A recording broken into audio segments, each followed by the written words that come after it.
teach the law enforcement side how to go in and eliminate the threat as quickly and safely as possible. Rolling through TikTok instead of listening to things in class. There's no criteria to take your mental health seriously. All this and more tonight on Grady Newsource.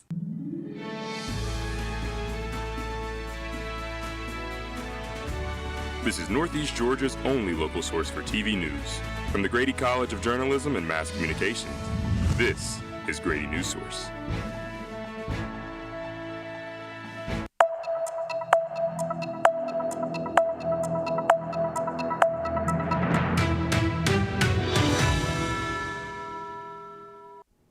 Welcome to Grady Newsource's second Solutions Journalism Show. I'm Tristan Bird. And I'm Shelby Watson. Tonight, student safety remains, especially with reminders like the school shooting at Florida State University last week. And we know many of you here in Northeast Georgia still live with the impact and the memories of Appalachia High School shooting last year. Tonight, we have team coverage for you with stories about people learning how to deal with active shooters, how school counselors deal with the aftermath as well. We begin our coverage with how one local Northeast Georgia county is training more than just law enforcement members on how to deal with active shooters.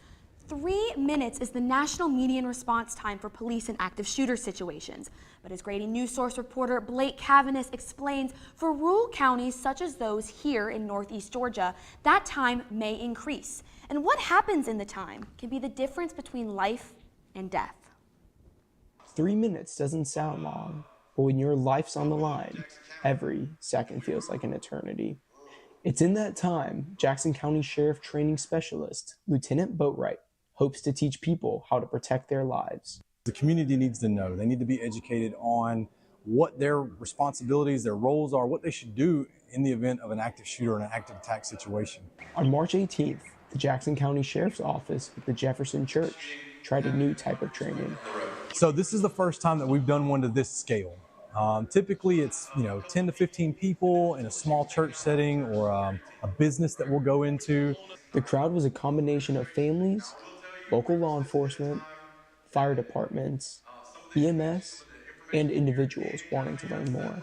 So we think about those things, but to have some formal training is very helpful, with the acronyms that they use, AD, and other things that we learned today. The Sheriff's Office has been investing in training its staff.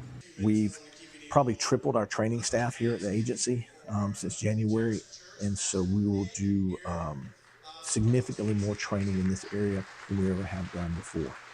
But it's not enough for law enforcement to be trained. We constantly train law enforcement, fire, EMS. They constantly train on what to do during active shooter events. But how many times do we sit down and talk to the public about what they should do? Right? Training used a mix of statistics, video examples, and acronyms to prepare the audience for an active shooter event. AD is a really good acronym: avoid, deny, and defend. Lieutenant Boatwright hopes these trainings will help people react quicker and smarter. There's a ladder that goes up, a door that way, and some other stuff in there. But we wanted this to be more than just me standing up there and talking down to people. Like, we wanted it to be more like a conversation. Really important getting the message across. It doesn't have to be a scary thing when you're learning about it. This is just the beginning for the Jackson County Sheriff Department. Eventually, we'd like to get to a place where we do it once a quarter, but partnering with other law enforcement agencies so that they can take it. This type of training does have its limitations to preventing active shooter situations. With what we're doing and what we're offering, all we're doing is trying to minimize the impact when those things do happen. But it's this partnership between the public and law enforcement that he hopes can save lives. Blake Cavanis, Grady Newsource. Should you need to ward off an attack?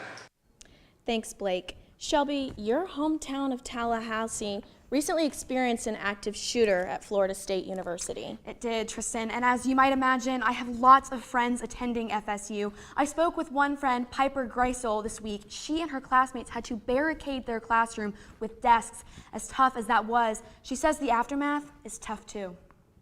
The way I would describe it is that there's a weight over everything. I haven't been able to go 5 minutes without thinking what happened. And I know that other people are feeling that exact same way. Of course, when such events occur, students need help. It's why Georgia state legislators are trying to hire new school psychologists. But right now, there is a nationwide shortage of school psychologists.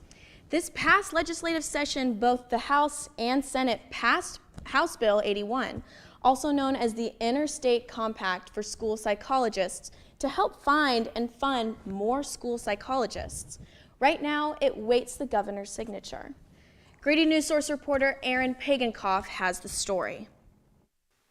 These are the signs of childhood. Puzzles, building blocks, books. But today, it's video games, social media, and strangers in chat rooms, and changing childhood. Sometimes I will have a teen client kind of explain to me the pressure that social media is putting on their generation. And that pressure leads to worrying. And according to numerous Children's Health in 2023, 48% of 13-year-olds feel as though they'll never stop worrying, and 22% of 9-year-olds feel the same way. We are seeing people kind of at their lowest point typically, or just we're sitting with them in their hardest, like darkest places. Typically people are coming to counseling and saying, this is the part of me that I'm scared that if someone else sees this, they'll leave. Schools across the country are experiencing a shortage of school psychologists. This is where local organizations step in. When others are not accessible, they are available and they want to help. As a practice who serves the community, to let the community know. So what that's looked like for me is just reaching out to schools, other local, organizations, nonprofits, stuff like that, letting them know that we're here, we have availability. There are only 3 training programs in Georgia, but the state is helping by passing new legislation and giving grants to institutions for students. Part of our challenge is recruiting students into graduate programs because to be a school psychologist, you have to get your master's degree and your educational specialist degree. It's a commitment of time. It's also a commitment of financial resources. At the University of Georgia, education specialist student Harper Jewel Morgan is on her way to help the shortage by becoming a school psychologist herself. I wanted to be a teacher when I was growing up. And then when I got more interested in psychology, I learned how impactful school psychologists can be and the shortage that's going on right now. Morgan understands how her education will help her and her community. Where I see myself after graduating is working in schools, but also working with nonprofits and outside organizations to help the community because there's just such a need for school psychologists. Students like Morgan and organizations like Georgia State University and Oconee Counseling Center invite students into their offices to make sure they get the help they need. Aaron Pagankoff, Grady Newsource. The harm that comes from students can happen anywhere, and that type of trauma requires help as well. According to the Rape, Abuse, and Incest National Network, around 26% of women in Athens report experiencing some kind of domestic or sexual violence or abuse. Tanvi Gujral explains how one local organization is doing what it can to ease trauma. Thanks, Shelby. 26% means almost 1 in 4 women will have faced some sort of domestic or sexual violence. In 2022, a shelter called Project Safe served 616 survivors and provided longer-term housing to 33 individuals. To qualify for the shelter in Athens, you must already live within the service area. That's Oconee, Oglethorpe, Madison, and Monroe counties, and you must be a survivor of domestic violence. Have a look. Project Safe is a domestic violence shelter. We help victims who are going through any sort of physical, emotional, verbal, financial, even digital abuse. They provide a 90-day shelter, counseling services, a thrift store filled with items that someone might need to get back on their feet, and work with victims one-on-one to create a long-term plan to get back to a safe and stable environment. As a Breaking Silence intern, Mohammed also tables at local schools to educate young adults on warning signs and behaviors to look out for, as well as how to regulate their emotions. We kind of provide that information to them, and they are able to spread it on to their peers. One organization that helps fundraise for Project Safe, WSSO, a student org at UGA that builds feminist solidarity in Athens by broadcasting resources for women. Because of the larger female population, along with the bar and frat culture at UGA, they find it especially impactful to have the organization on campus. Definitely a lot of women are affected by some sort of not even the extreme forms of violence, but just like something that makes someone like uncomfortable is just like not okay, and they don't really understand like where that line is being crossed, or even if it should be considered a line. Their event, Take Back the Night, is named to help women take ownership of a traumatic event that may have negatively impacted them.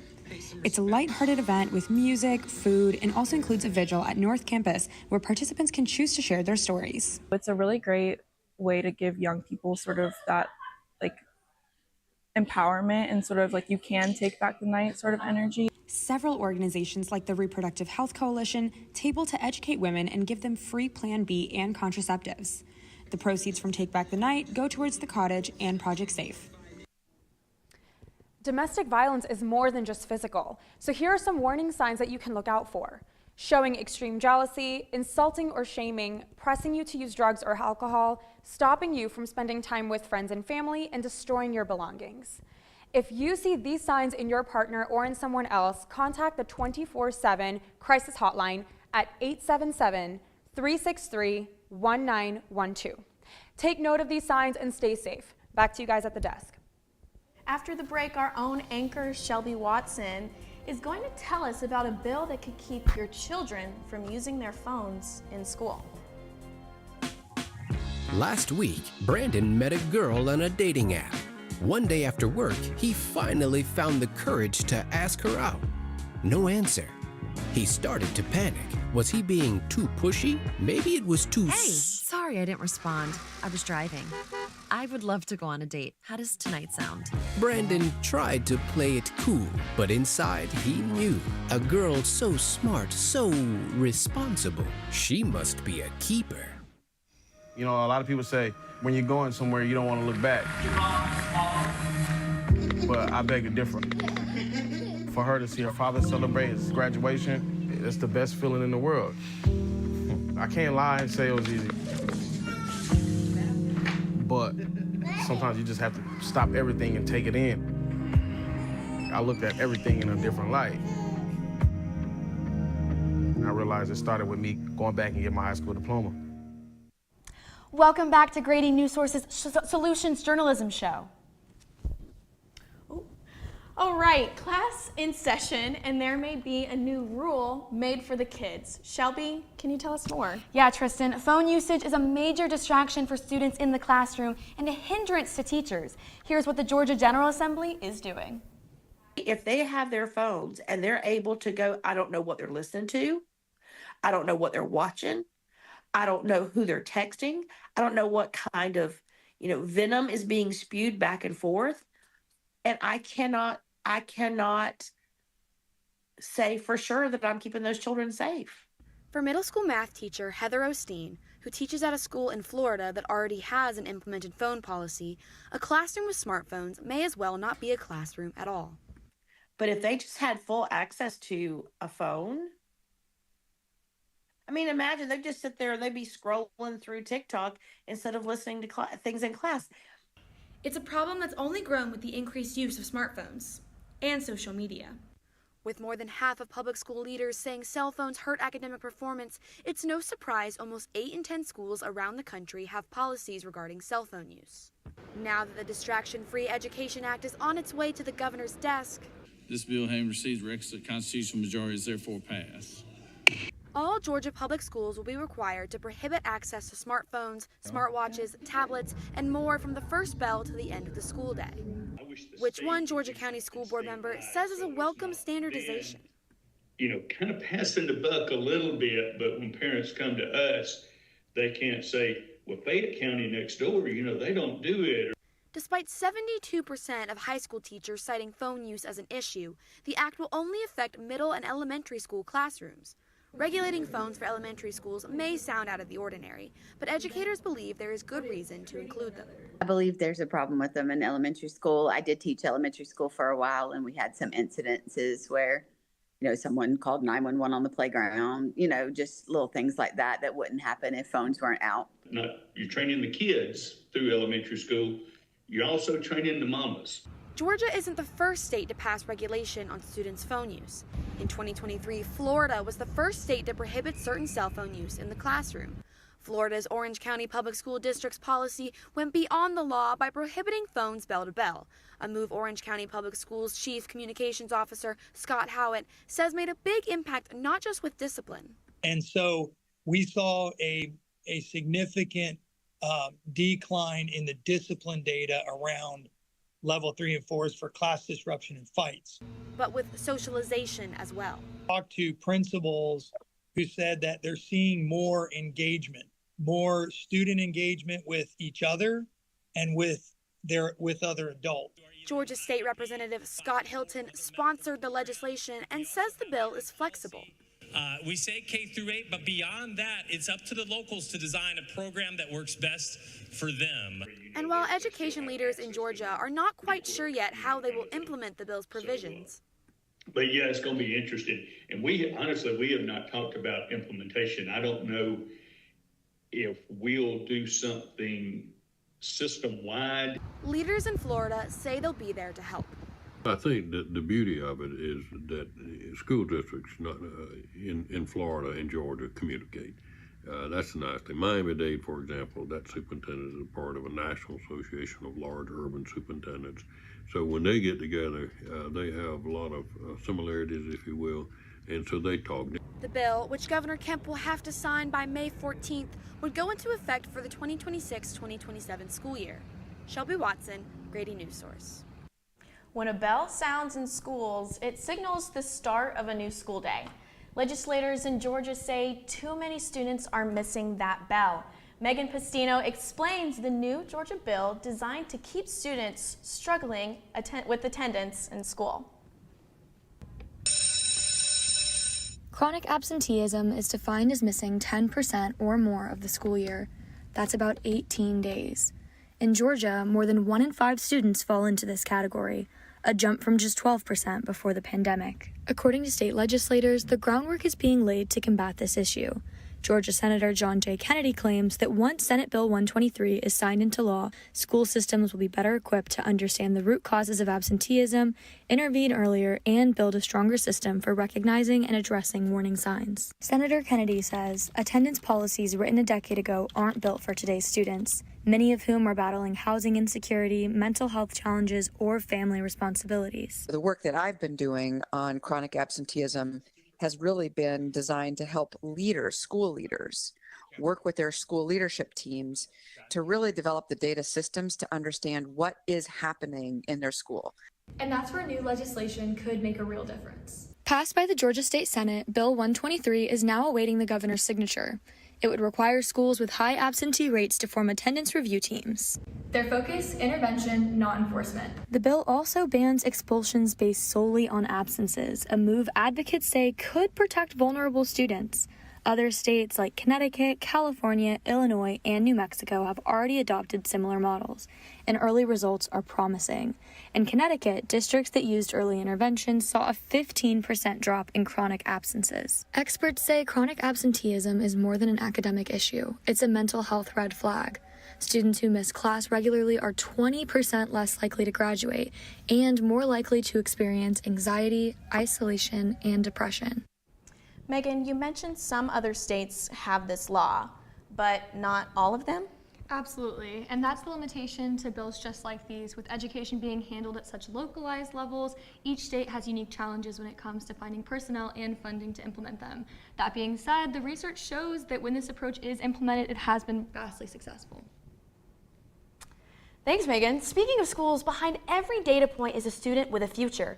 And in Clark County, that future is facing some steep challenges. According to the National Center for Education Statistics, students from low-income backgrounds are more likely to drop out, especially when academic performance lags. But in the midst of those numbers are educators and student teachers working to change the story. Grady Newsource reporter DeAndre Harris has the story.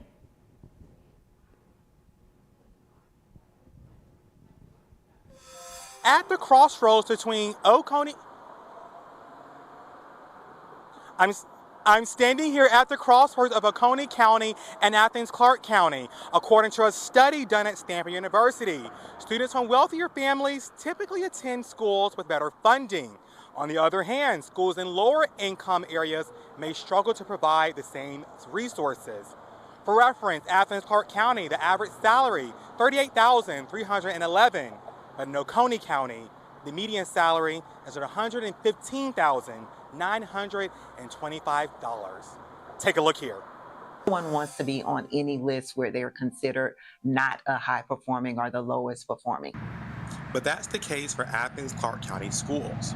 Recent analysis from the Georgia Department of Education showed Clarke County schools lagging behind on several key metrics: content mastery, closing gaps, progress, readiness, and graduation rate compared to the state level. We're always looking at it from the lens of what are the specific areas of concern. In the graph, you can see here that in content mastery, Clarke County scored 57. That's more than 10 points below the state average. Neighboring Oconee County surpasses Clarke County here by nearly 40 points. For closing gaps, which looks at how schools improving outcomes for historically underserved students, Clarke County schools scored just 34, more than 40 points below the state average, leaving Oconee County trailing behind with less than 10 points. And when it comes to the graduation rate, Clarke County schools sits at 80%, which is not too far behind with 5 points under the state average. But Oconee County schools, just 20 miles away, exceed with over 40 points above the state average. Clarke County schools aren't letting those numbers define them. Recently, the Georgia implemented the Georgia Early Literacy Act. Scott says the program builds on previous program, Literacy for Learning, Living, and Learning, in Georgia grant program established in 2016. We're moving very expeditiously to make a transition because we did feel the sense of urgency to move from that balanced literacy approach to the structured literacy. Then it was not the most ideal in that typically you would have wanted to provide your staff with professional learning to build their understanding of structured literacy prior to implementing a new resource. Future educators also witnessed these challenges firsthand. Prerequisite knowledge is very important. Every math class builds on previous math classes, so if a student doesn't understand a topic from a previous math class, and it's going to be really hard to continue to teach them without reviewing.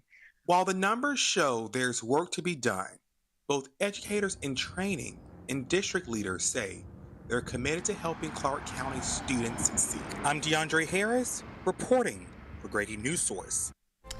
Thanks, DeAndre. Just across county lines, Oconee's strong academic performance shows what's possible when communities invest in their children. Coming up, we have more stories about putting kids first.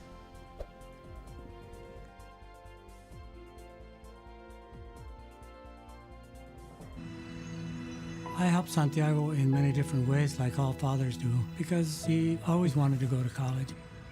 I felt a little embarrassed to come back to school, but eventually, once I came here, I knew that it's for a bigger goal. He was very dedicated, hardworking. He connected with his teachers. He connected with other students. That was one of the key reasons why he was able to keep forging ahead. It was amazing to see him graduate. This was one thing that meant so much to him, and of course, it meant so much to us too. With the help of my father and having my son, that was all the motivation that I needed. That support is everything. Find free adult education classes near you at finishyourdiploma.org. While every county faces different challenges, one thing remains true. Everywhere, kids are our future. Anna and Holly Kay are in studio to tell us more. That's right, Tristan. Prioritizing the needs of a younger generation is so important. But the rising cost of youth sports is pricing out families and threatening the future of community athletics. I know, Holly Kay, but have hope. Because in Barrow County, a new nonprofit is stepping up to keep kids in the game. I have the story here. When she first initially began to do sports, it was $35. $35 to play on recreation teams. $35. And we are now at $250. Expenses like these are why the Barrow County Football Corporation a newly formed 501c3 launched to unify local football programs under one roof, to bring back a sense of community to youth sports. For families like the Barnetts, it's making a noticeable difference.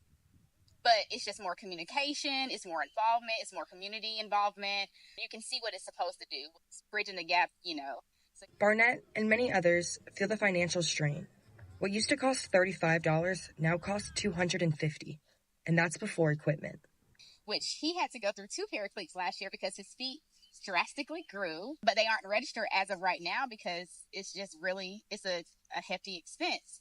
But the cleats, the shoulder pads, the helmets, all of the things that comes along with it. So you're looking at about close to $1,000 per child. This isn't just a local issue. A recent report from the Aspen Institute found that American families now spend over $1,000 a year on their child's primary sport, up 46% since 2019. In August 2024, Barrow County leaders voted to raise fees for several recreational sports, a move that sparked frustration for families already struggling to keep their kids involved. The fee schedule that we have covers less than 17% of the cost of operating the entire park. So it's definitely not a revenue generator. But I do believe in user fees, and people who are using the facility should be paying an adequate amount of money to cover the cost of the sports they're participating in. To help ease that burden, the Barrow County Football Corporation relaunched its scholarship program, clearing the obstacle of registration and uniforms. Yeah, so they just submit their income. We just kind of review who's in need of it, and we will give out 10 scholarships as of May 1st. But the scholarships need funding, and that spawned even more community get-togethers. This car show is just one of them. It raised over $500 for the program. Then there are individuals, like Barnett's 12-year-old Chase, a player for Appalachia's 12-under team. He set up his lemonade stand at the car show, donating part of his earnings to help the other kids afford the season. Just think of the kids that don't have all that you have and be grateful for what you have. This impact of Barrow County Football Corporation and their efforts to tackle youth sports expenses are making waves across town. I heard a parent actually today in Aldi, and she was saying something about the scholarships that they were opening up, and she was just saying how she had to be on make sure she was paying attention so that she didn't miss the opportunity. It's a simple message, but a powerful one. Not missing opportunities. Anna Sjogren, Grady Newsource. Thanks for that story, Anna. More about the kids. They seem to swipe before they can spell. That means they do also face online dangers way sooner than you'd think. In Oconee County, 5th graders are getting a head start on real-life smarts, thanks to a hands-on program that's turning tough topics into life lessons that stick. I have the story here. Before most students even enter middle school, they're already navigating online spaces, peer pressure, and personal safety challenges. But here in Oconee County, there's a program stepping in early to change that narrative. The CHAMPS program, choosing healthy activities and methods promoting safety, teaches 5th graders practical life skills, from internet safety to resisting peer pressure. It's more than a lecture. It's a hands-on response to real challenges kids face today. Got to teach them, these are not your friends. These are strangers. You don't really know who you're playing with. You don't really know who you're chatting with. CHAMPS started with just 4 schools. Today it reaches more than 600 students each year across Oconee County, adapting the curriculum as new things emerge, from social media pressure to vaping. While CHAMPS is thriving here in Oconee County, it's not just a local initiative. The program was created by the Georgia Sheriff's Association and is now being used by sheriff's offices across the state, each adapting the curriculum to meet the needs of their own communities. According to the Sheriff's Office, incidents of students reporting online threats or unsafe situations have increased in a good way. Students are more likely to speak up and use what they have learned. I think that they will make better choices based on the information that we were able to give to them. What she taught us is how to save a life, not only to save people around us life, but our life as well. One key to CHAMPS' success, it doesn't shy away from the tough topics. Marksman says to meet students where they are, like gaming, phones, and group chats, is critical. Kids are getting on social media younger and younger, but the big thing now is the gaming. The online gaming, whereas almost 20 years ago, not as many kids were doing online gaming. It was your PlayStations, it was your Nintendos, but they could still get online, but it was not as prevalent as it is now. A Pew Research study says the majority of teens, especially boys, report being harassed while gaming online. For many students, the threats don't stop at school. They follow them home, right through their screens. That's exactly the kind of danger the CHAMPS program is preparing students to face, long before they're navigating these spaces alone. One challenge, time. Since CHAMPS is taught by local law enforcement, the amount of time officers get with students varies by school to school. It depends on the school. Some schools give me about 35 minutes. Some of the schools give me approximately an hour. So it can be tailored not only for each school system, it can also be tailored for each individual school as to how much time they can allow me. As online risk and peer pressure grow, CHAMPS offers a roadmap, not just for Oconee County, but for other communities looking to empower their youngest citizens. With Grady Newsource, I'm Holly Kate O'Brien. Wow, our last show, I can't believe it. Hey, we fought the Atlanta traffic so everyone else didn't have to. And y'all did. Thank you so much for joining us this semester here at Grady Newsource. That's right, Shelby. It's been a great semester, but gosh, I wish everyone was here to say goodbye. Me too. Thank you guys so much for tuning in.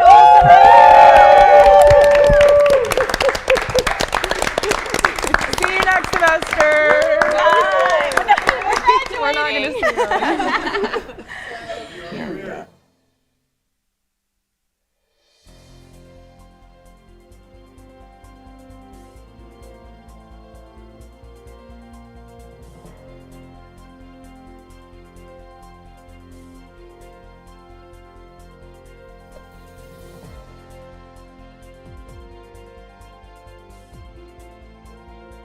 They go back to college, learn new instruments, start skateboarding. Okay, maybe that one's not for everybody, but saving for retirement is. With aceyourretirement.org, you can get on track with your retirement savings no matter your age. Just have a 3-minute chat with Avo, the friendly digital retirement coach from AARP. You'll get personalized recommendations based on your input that are easy to understand and work with your lifestyle. It's quick, easy, and free. Plus, it's sponsored by AARP, so you know they got your back. Gnarly move, Dad. Thanks, sweetie. So wherever you are in your retirement savings journey, head to aceyourretirement.org and start chatting with Avo today. That's aceyourretirement.org.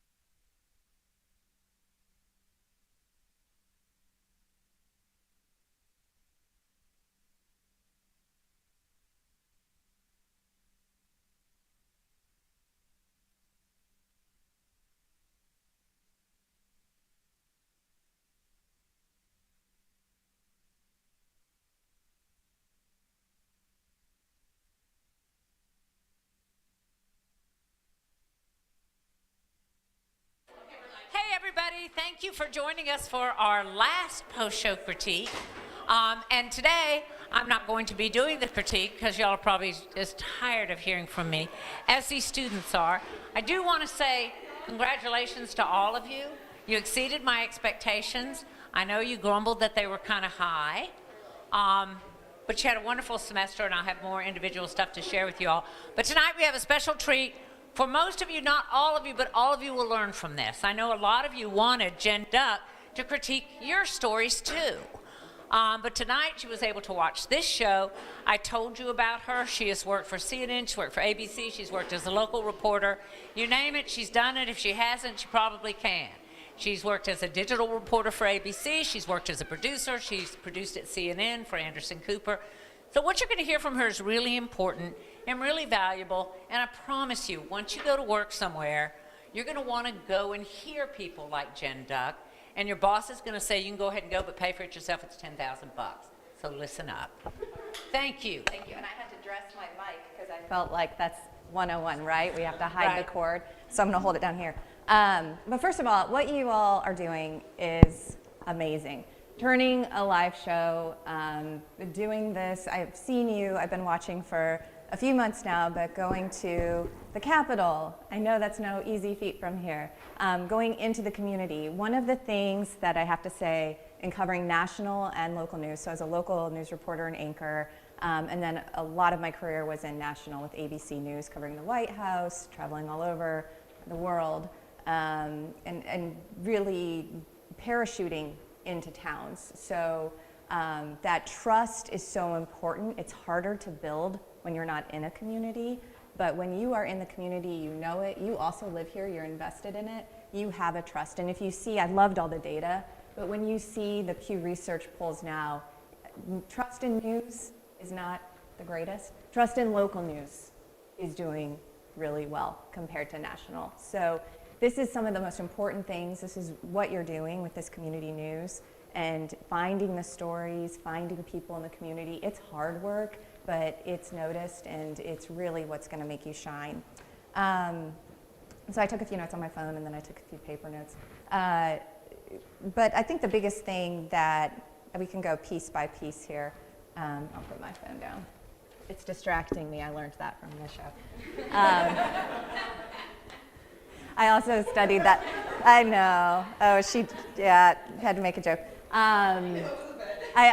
This was really, really good stuff because my whole dissertation was on social media and the attention economy, disinformation. So a lot of what you were covering, cell phone bans in schools, really struck me too.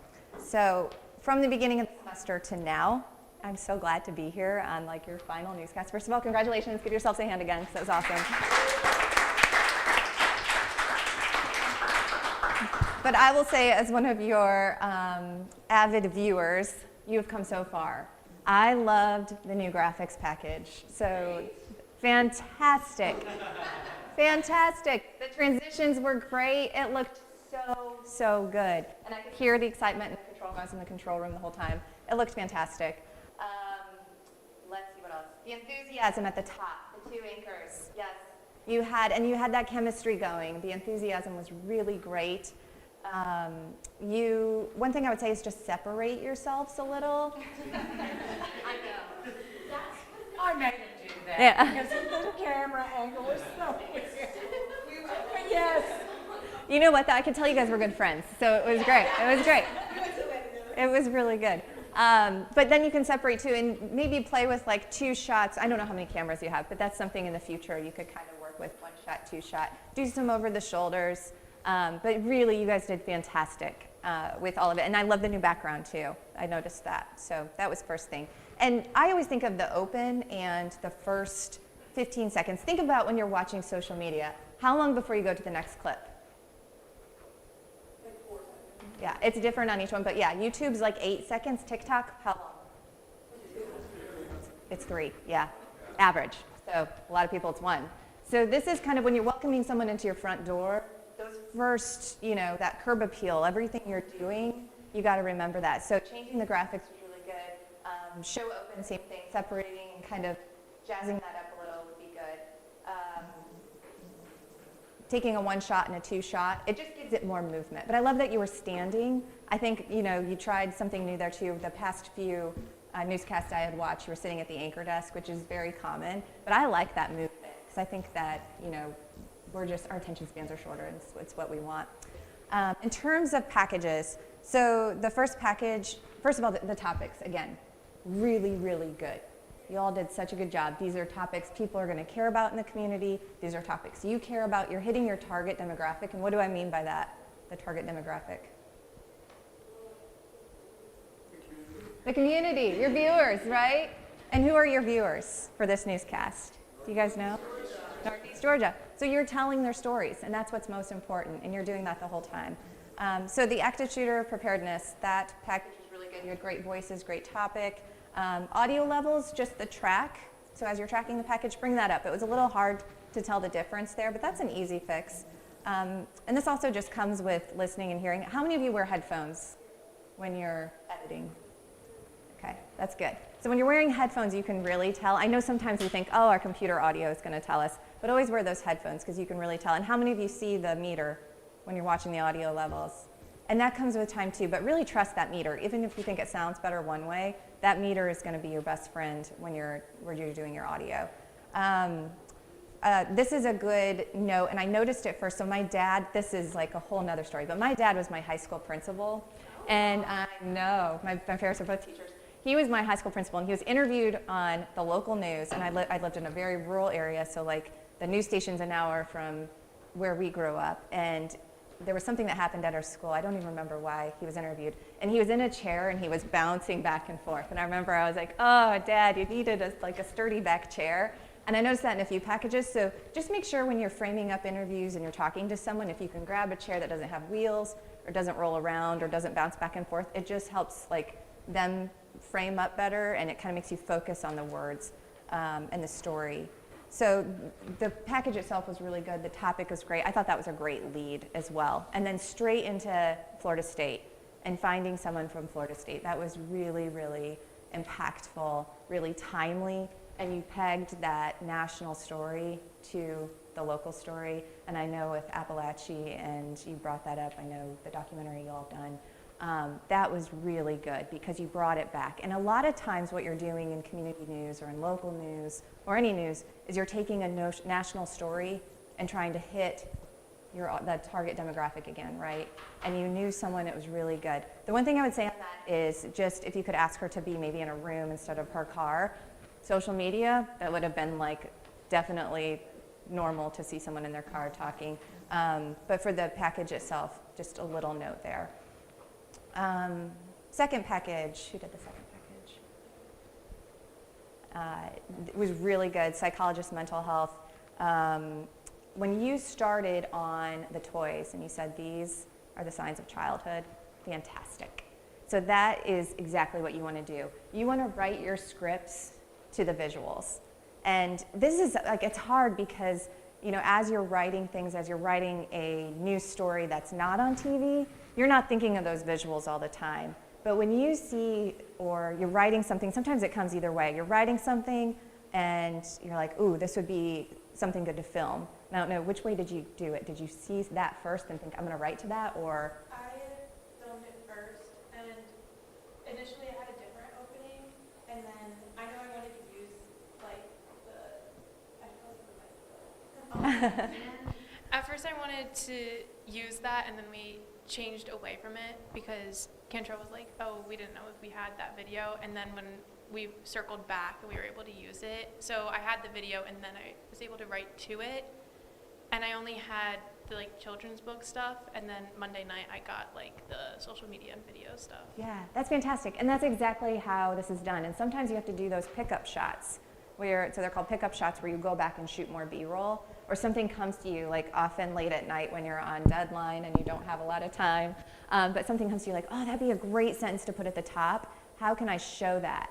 And that's the hardest part of visual journalism, is you're not just writing the article, but you have to write to the video. So I just thought that was so impactful, because those toys kind of bring you back to your childhood.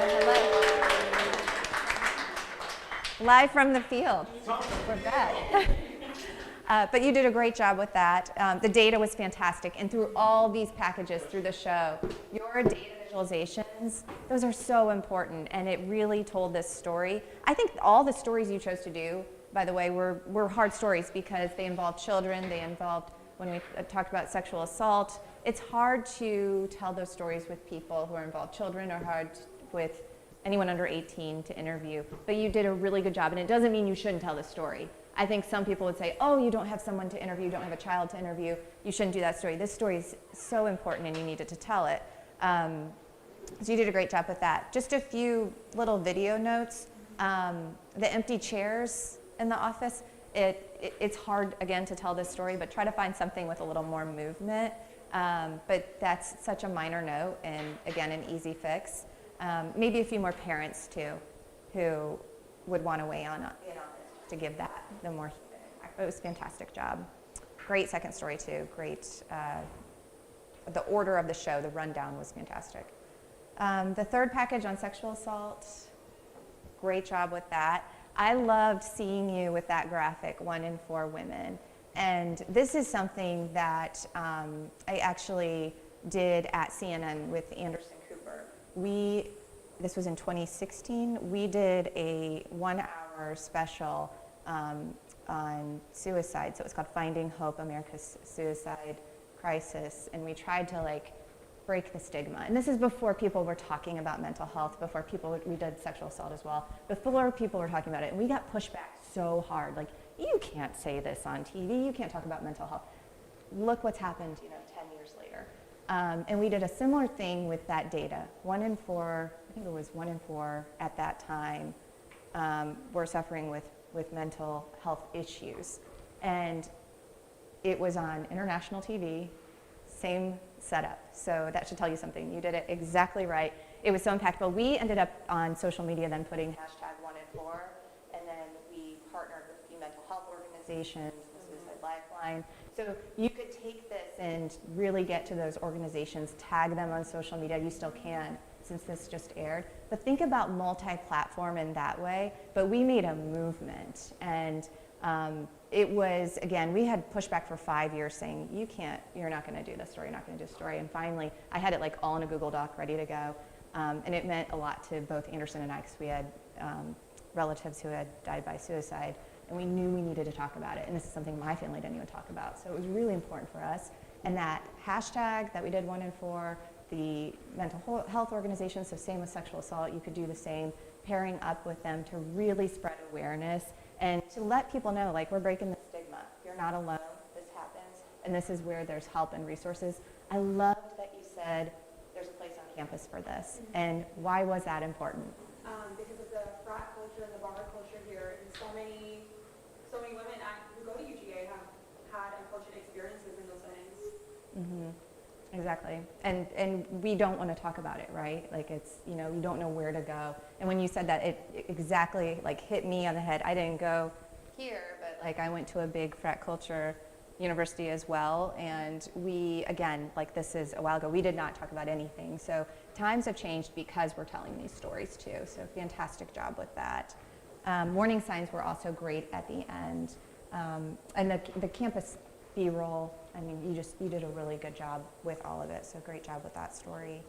We'll go to phones in school next.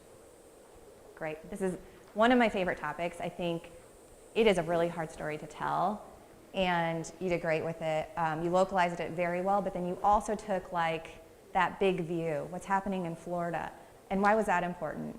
Well, for me, I mean, it shows how it's already worked in other places. Like, I'm from Tallahassee, and so my family knew teachers that had already been through this and seen the effects and the changes. And so that shows how not only how it affects Georgia students, but how it could be implemented in Georgia. Like, they already have something to look at. Yeah.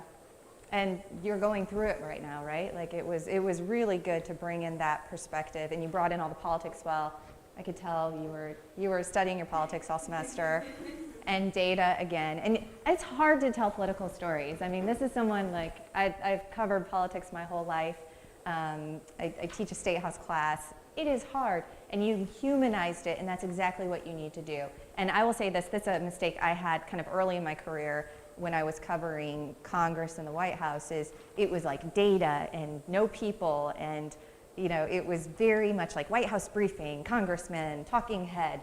And then I realized, like, that's not working, That's not I mean, they're people, but congressmen are people. But it's not that community story. It's not that human interest story. And it's not really, it doesn't feel like it affects you as much. And you really brought that into it. So just great job with that. One thing, and this is something I study, so this is the only reason I know that, but has anyone heard about this book, The Anxious Generation? Yes. Jonathan Haidt. So it would be really interesting, and I know there are so many professors here too who study this and could speak to this, but it'd be interesting to get some scholars in who have studied this and what they're saying. But I know he is like, everywhere right now, and his data is everywhere, so it'd be really interesting to kind of dig in more on who that voice is, even locally in that area. Let's see what else. Oh, Dodie had a good idea. I'm just going to tell your idea.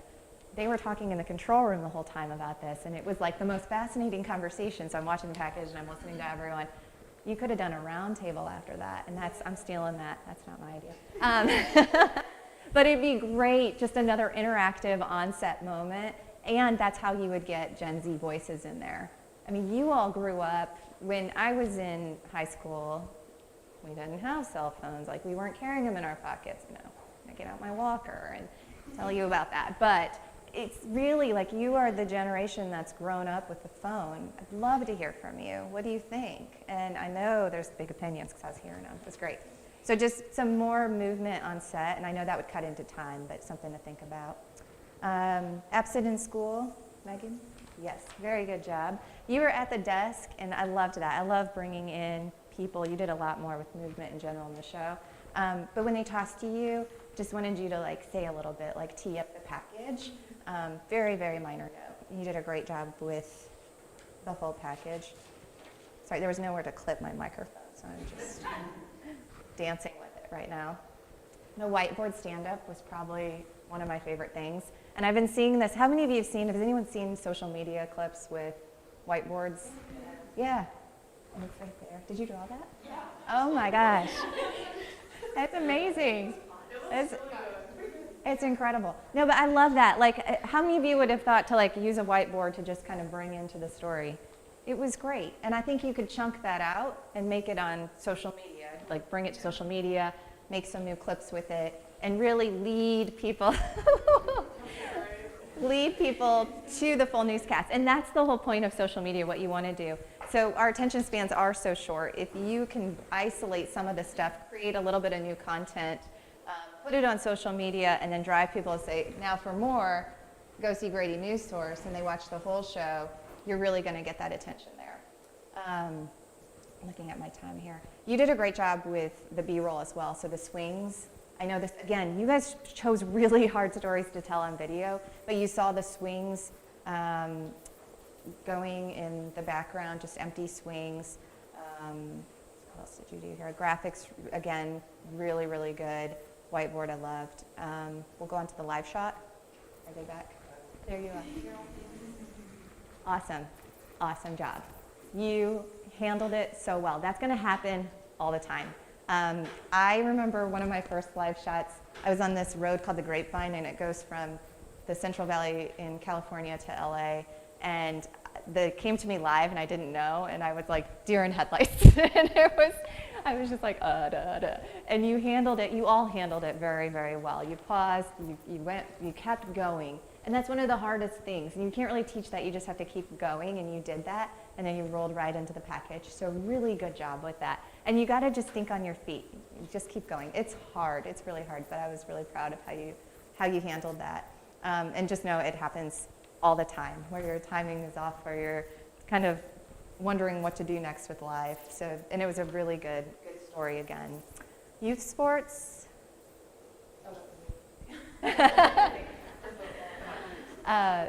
Again, I thought what I loved with this was the camera angles, actually. So you had one camera on the ground, and then you had one talking to them. I would just frame it to give them a little more headroom. It was so windy, and it was my iPad propped up, and I literally had it perfect, and I went back and watched it, moved a little bit, cut her head off, so I know. And you were one woman banding, right? So you're all by yourself? Yeah. It's really hard. Good job for going for it, though. Because it gave it a little more movement. So anytime you can have two cameras, and you can have one on sticks on the tripod and have it isolated. It's hard when you're by yourself, you're trying to report, you're watching both cameras. Been there, it is not easy. But the more you can do that, it's great. And I say, good for you for leaning in and doing that. Story in itself, again, you guys are all doing just great work with the stories, which is priority number one. Online safety, another fantastic story. Just a little note on your audio, just a little hard to hear the stand-up. Again, were you by yourself trying to do all this? So hard. My mic was out and the cars going by. Yeah, but that was my only note. That's so simple. You had great presentation. The story was fantastic. And really, the biggest note in all of this is the stories you're telling, and that the human story is so important, the trust, going out and interviewing people in the community. That is not easy. How many of you found that to be one of the hardest things? Just finding people, yeah. What are some, what are some of the, let's talk through some of that. What are some of the hardest things you had to do just in the semester with finding people, or people not answering their phones, or what is it? I feel like all of us can attest to, like, we all came in here and we knew how hard the class was going to be. But Cantrell was like, just pick up the phone and call. Like, that's like literally like the first thing that you, like, that's what you have to do. And that's so hard. Because like, we're so used to texting and hiding behind a phone, and picking up the phone and calling someone was just so hard. I'm speaking for everyone here, and maybe it's not for everyone, sorry. But we all came back and we were like, I'm scared. Or even like when we needed like readers and stuff, Cantrell was like, just call them. Like, you don't want to wait for an email, like blah, blah, blah. So I feel like that was the hardest part. And also like, some people just don't want to talk to you. And like, when they hear like news, they're like, no. Or even like, they don't want to be on camera. And so it's like, okay, do I want to do a phone call? Like, how does that work? So there's definitely struggles, but then when you get to know the people, they like are like, okay, here's a story idea, here's the people to talk to. Yeah. And that's how I found that story for mine on a couple weeks ago. But yeah, I feel like it takes a lot of perseverance. So you're doing everything right, and nothing's changed in the 25 years. You know, that is the hardest part. So just keep going. You're doing all the right things. And the more you're in a community, the more they trust you too. So just remember that. I would say, like, specifically for like the Georgia General Assembly, like us three, the hardest part was like going through the press people. They made it incredibly difficult for us, you know. And then when we would get in contact with a member of Congress, they'd be like, well, why didn't you go through the press team? But, you know, I would go through the press team and they wouldn't, you know, get me right in contact with them. So that was definitely, besides like covering the Georgia General Assembly and whatever they do up there, the complicated things, just talking to them was really, really hard. But yeah, we got through it. But how was the experience like now looking back, if you can reflect on it? What do you feel like, just kind of your semester self-review of going up there and doing it? What was it impactful? Absolutely. Like, I remember telling Cantrell, like, the days that I were there, like, I could feel myself like growing. Like, I really could. Like, I would learn so many valuable lessons. I mean, even from just trying to get in contact with these members of Congress, but also like just being there and seeing how, like, yes, this is impacting people's lives, and noticing the things that these members of Congress are doing, and how am I supposed to navigate that? How am I supposed to tell this story, but in an objective way? Just having to figure out all those moving pieces to just like each day produce something that matters to someone was really, really impactful. Yeah.